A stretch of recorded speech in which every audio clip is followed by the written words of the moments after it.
né, predominante, acaba que só uma pequena fração dela fica na sua forma livre, tá? Vocês podem observar aqui, né, que a porcentagem restante está ligada a proteínas transportadoras, né? As duas principais, né, no caso da testosterona, que a gente pode destacar é tanto a albumina, né, que fica ligada a testo uma proporção de 33 a 54%, né?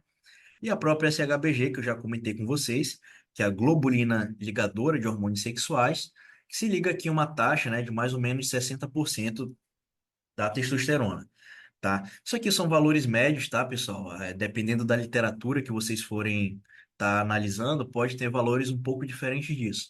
Mas a ideia aqui central, para que vocês compreendam, né, é que a maior parte da testosterona está ligada a proteínas transportadoras na circulação, tá bom?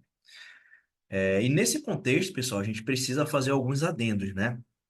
Embora ela se ligue a diferentes proteínas transportadoras, né? A testosterona vai ter uma afinidade de ligação que é específica para cada transportador.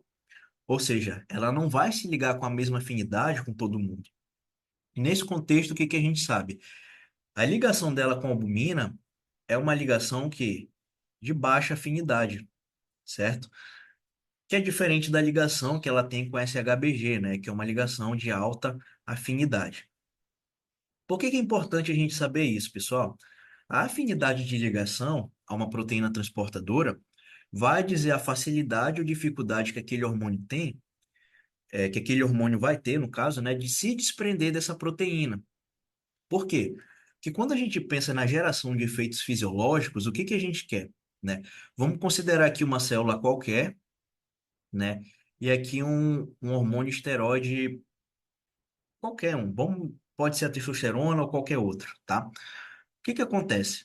Para que um hormônio esteroide ele gere os seus efeitos fisiológicos, né? O que que ele precisa? Ele precisa atravessar a célula para se ligar aqui nos seus receptores citoplasmáticos, né? Como a gente viu no começo da aula, os hormônios esteroides têm receptores localizados no citoplasma ou no núcleo da célula. Para que isso aconteça, né? Para que ele consiga atravessar a célula, esse hormônio esteroide ele precisa estar na sua forma livre, né? Porque quando ele fica ligado a proteínas, né, ou a outros componentes, ele tem maior dificuldade em atravessar a membrana, tanto por conta do tamanho, né, que fica um tamanho grande, né, esse complexo hormônio transportador, mas também pela própria característica de polaridade, né? A ligação de um hormônio esteroide a uma proteína transportadora tende a aumentar seu caráter hidrofílico, né? E esse seria mais um fator pelo qual isso dificultaria a sua entrada na célula. Então, de forma geral, né, a gente considera que os hormônios, mas não entendo apenas como hormônios, né? Vocês podem pensar como fármacos de forma geral, eles têm, né, a capacidade de gerar efeitos fisiológicos quando eles estão na sua forma livre. E quando a gente traz isso para o contexto da testosterona, né, pessoal, o que que a gente sabe? No caso de exames, né? Vou trazer o exemplo de exames para que isso fique claro. O que que a gente tem quando a gente faz ali exames de sangue, né? A gente tem testosterona total, né? O que que seria a testosterona total? Seria a testosterona livre, né? Ou seja, a fração não ligada a proteínas, mais a testo ligada a proteínas transportadoras, né?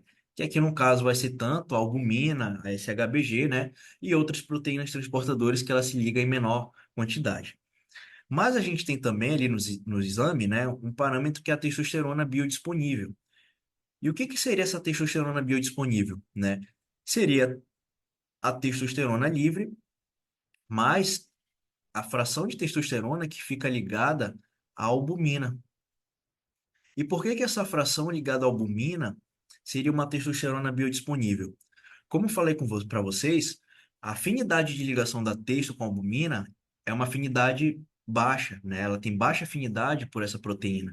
Então, por conta disso, né, quando a testosterona ligada à albumina chegasse ali nos tecidos, nas células do tecido-alvo, né, ela conseguiria facilmente se desprender dessa albumina, né, por ter baixa afinidade a ela, e, consequentemente, ela teria uma maior facilidade em ficar na sua forma livre.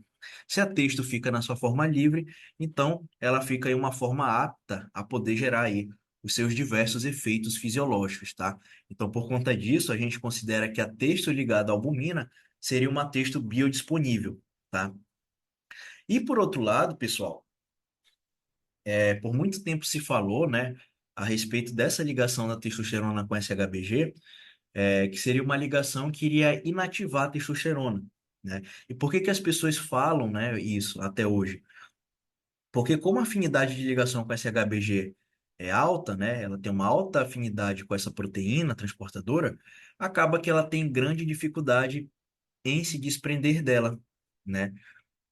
Ela fica em maior parte, pela maior parte do tempo ligada a esse HBG, né, com grande dificuldade de deslocar essa ligação. E por conta disso, né, por muito tempo se acreditou que a texto ligada a SHBG seria uma forma inativa da texto, né?